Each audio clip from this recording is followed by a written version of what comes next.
The ones in the picture are Hajj Mohsen and Hajj Mohasen, one of the most beautiful and sweetest relationships we can hear about. They promised each other that they would prefer the other. A moment in a lifetime living together. And the truth is that this promise was very real, and their painful story has very difficult details, which only come out of an addict, and we have said many times before that an addict behaves like a rational person. He does not know how to comprehend it. The love of a lifetime in the complete story. Specifically on June 1st in Menoufia Governorate, specifically in a village called Tawana. This is the date and location of the crime that the locals and residents discovered by chance, and they continue to follow the security forces moment by moment as if they were actually pilgrims. Mohsen and Hajj Mohasen, but the love from the neighbors and residents was not a coincidence, nor was it just out of sympathy. People loved them very much, and in order for us to understand, this is how people love. Improved and good size. We really need to go back more than a year, specifically to before Mohsen and Mohasen got married more than a year ago. The young man, Mohsen, decided to get married after seeing a beautiful girl named Mohasen. The similarity between the two names is just a coincidence. The important thing is that when the two of them saw each other, they felt an unusual admiration, and it was very obvious in the young man whose name is Mohsen, who is very kind and generous. And the same idea applies to the girl whose name is Mohasen, who is a very kind girl. Very respectable people, and at that time the young man, Mohsen, was very clever at his work and was in demand in more than one governorate, and this was because he was a government employee, so he had a good opportunity to move to a village called Tawana. And this village is located in the governorate of Menoufia. And because he decided to marry Mohasen, he suggested to her that when they got married, they would travel and live in this village. And because Mohasen was very convinced of him, she agreed to marry him and live far from her family, and indeed, after a short time, Hassan and Mohsen are getting married. After a while of marriage, they discover a big problem. They both cannot have children. At that moment, they sat together and agreed that they would continue together until they found a cure for this infertility problem. They continued for years, but during those years, there were no medical or therapeutic signs that indicated that the two of them could have children. They had the opportunity to separate from each other and each one would see his fate, but the two of them decided that they would continue their lives together no matter what. Circumstances, and although both of them knew that there was nothing wrong with one of them asking for a divorce in order to find a good opportunity in the matter of having children, but the two of them were very attached to each other, and life between them was built on love and respect, and all the neighbors and residents of the area in which they lived were witnesses to the relationship of love and respect between Mohsen and Mohasen, and the fat ones passed between them, and the relationship is as it is, and no change occurred between them or in their relationship with people. With the passage of time, the people of the area Hajj Mohsen and Hajj Mohasen considered them exactly like their sons and brothers. If anyone had a problem or a request, their door was always open. All the neighbors agreed on one thing: Hajj Mohsen and Hajj Mohasen's door was open to anyone. Many young men in the area considered them exactly like their sons. God had made them beloved to His creation in every sense of the word. They have a feeling that they understand people whom God has blessed with children. Anyone who has a child spends their entire life thinking about their son's future, but Hajj Mohsen and Hajj Mohasen have nothing to think about the future for. So they decided to enjoy themselves and help everyone around them. They considered money, appliances, and gold to be among the pleasures of life. Moreover, it was known that all their relatives lived outside the governorate, except for one family. Mrs. Mohasen's relatives are considered distant relatives. The daily custom and habit after they both retired was to wake up early in the morning to buy what they needed and then come back, and Mrs. Mohasen would go down and sit. Her neighbors are very close to her. One of her neighbors knew her for a long time, and there is a very long relationship between them until today. Mama Ann. Hajj Mohsen is 1 year old and Hajj Mohasen is 1 year old. Their neighbor, who used to see them every morning, discovered that they hadn't seen each other for 2 days, so she decided to go up to check on him. When she went upstairs, she found the apartment door almost open, barely ajar. Simple. She kept knocking on the door for a long time and there was no sound, so she opened the door and was shocked when she saw him. Hajjah found Mohasen lying on the floor in the hall, covered in blood. After a while, she looked and found Hajj Mohsen inside in the corridor, also covered in blood. She started screaming loudly, so the neighbors and residents gathered and immediately called the security men, who quickly arrived because of this strange report, which coincidentally fell on the third day of Eid, and when it arrived, the security forces responded to the report and found a large number of residents under the building in front of the apartment door. At that moment, the security forces realized that the two people inside the apartment really loved them. When they entered, they found a very difficult scene. They found Hajjah Mohasen lying on the ground with her head completely smashed. They also found Hajj Mohsen Marni in the corridor between the bathroom and the kitchen, and his head was also completely smashed, to the point that it was very difficult to recognize the facial features, and if the residents who were standing there had not confirmed to the security men that this was Hajj Mohsen and this was Hajjah Mohasen, no one would have been able to recognize him. When the security men saw the ID cards of the two of them, they were sure that these were the two that all these people were talking about. The security men, the forensic experts, began examining the crime scene and evaluating the surveillance cameras.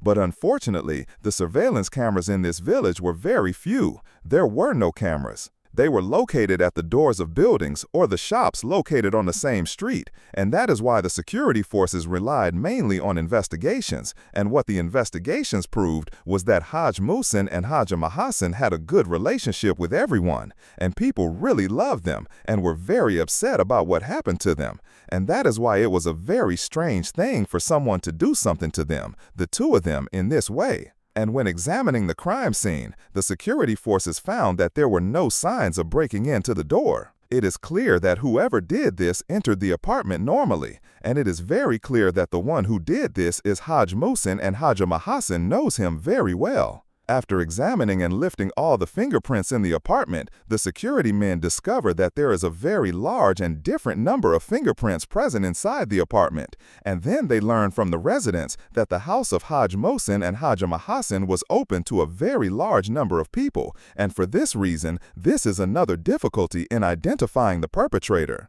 And the crime scene also, the security men discovered that there is no trace of money or gifts, and this is because the investigations that were done on the two say that Hajj Mohasen had a large amount of gold, and they also say that Hajj Mohsen was accustomed to keep money inside his apartment, in addition to the fact that electrical appliances were stolen from the apartment, specifically Hajj Mohsen's laptop and the mobile phones of the two of them. So it is clear that the crime is a murder with the aim of robbery. But the truth is, the question is, who did this to these two good people? Something so horrible. After the forensic experts finish examining the crime scene and collecting all the evidence, the bodies are transferred to the forensic medicine department to determine the time and cause of death. When the forensic medicine report came out, it was very difficult. The forensic medicine report proved that the death was due to very strong blows to the head with a piece of marble, and this was after they found marble powder located in Ras al-Hajj, Mohsen and Hajjah Mohasen, not to mention that they found traces of her blood on the ground, and the report also proved that the blows were heavy and very strong, which means that whoever did this intended to kill the two of them, and the truth is, it was a very difficult thing. A man of 1 year and a woman of 6 years old, who would think of doing this to them? And a whole day passed without any new information in the case, except for the families. They ask the security men every day if there is anything new or not, until you show up again. Hajjah Mohasen's neighbor who told them all the information she had during the initial investigations, but because she was in a state of shock, she couldn't focus well on all the details. But then she remembered something very strange. Hajjah Mohasen has a relative named Muhammad, and Muhammad is a young man of 1 year, and he used to come and visit them periodically. But since this crime happened, Muhammad hasn't shown up at all. Hajjah's neighbor, with Hassan. I know that Muhammad is a very respectable young man. Not only does this Al-Azhar graduate have a good job, his family is very respectable, and his father holds a very good position, meaning there is nothing that would make him commit a crime like this, or at least make her suspect that he did it. But what would make this neighbor go to the security forces and tell them about Muhammad? Because 2 days before the crime, she saw Muhammad with a friend of his. They went up to the apartment and didn't stay there for long. Then they came down and disappeared from that moment. What caught her attention the most was that Muhammad was very close to Hajjah Mohasen. When the security forces asked the neighbor why she didn't tell him this information from the beginning, she told them that she thought it was very simple and ordinary information. But the point is that the simplest and least important information from people's point of view is very important for the security forces. Security investigations are being conducted on Muhammad. The information that confirms the neighbor's words is that Muhammad is a very good young man, has a good job, and recently got married, and his financial situation is very stable. However, the information that comes from the security investigations is considered very important. Muhammad is actually an addict, and many people don't know anything about this addict. Because of this information about addict, the security forces are moving to arrest Muhammad and take his statement, but the truth comes first. The security forces entered and he appeared confused, and he confessed to the security man that he was the one who did this. Muhammad, because of his addiction, was always in need of money, and because he could not take money from home because it would be obvious in front of people, so he decided to steal the money from anyone he knew. Because he knew that Hajj Mohsen and Hajjah Mohasen had a lot of money and gold at home, he decided to steal them. It didn't matter to him that he was her relative, nor did it matter to him that he was like her son, so he took her with him. He agreed with one of his friends to be with him to help him, and that when they took these things and sold them, they would buy drugs as they pleased, and they chose the first day of Eid so that no one would notice. And indeed, he went up to the apartment and knocked on the door. And when Hajjah Mohasen found out that it was Mahmoud, she opened the door for him with complete confidence and security. But as soon as she opened the door for him, he hit her on the head with the marble in his hand more than once, so she fell to the ground immediately. Hajj Mohsen notices and quickly leaves the room. He sees this scene and doesn't want to happen again. He knows what to do. He goes into the kitchen to get a knife to defend himself. But at that moment, Mahmoud entered and hit him on the head with the same marble more than once. After he fell to the ground, he locked the door and stole all the money, gold, and anything in sight. He quickly went down again, but he decided to leave the door open so that people would discover the crime, report it, and move the two bodies. Anywhere. Mahmoud after he came down. The house was acting very normal, as if it had not been killed. Hajjah Mohasen, whom she considered like her own son, went up to the roof of his house and hid all the money and jewelry there. Then he came down and spent the Eid normally as if nothing had happened. Mahmoud was sure that no one would suspect him. What's also strange is that he was sure that if he asked Hajjah Mohasen for money, she would give it to him normally. But the truth is that addiction makes a person act irrationally, in an animalistic way. And the real shock here is that no one believes that Mahmoud would do this specifically. His relationship with Hajj Mohsen and Hajj Mohasen is very good, and no one thinks that this man is an addict.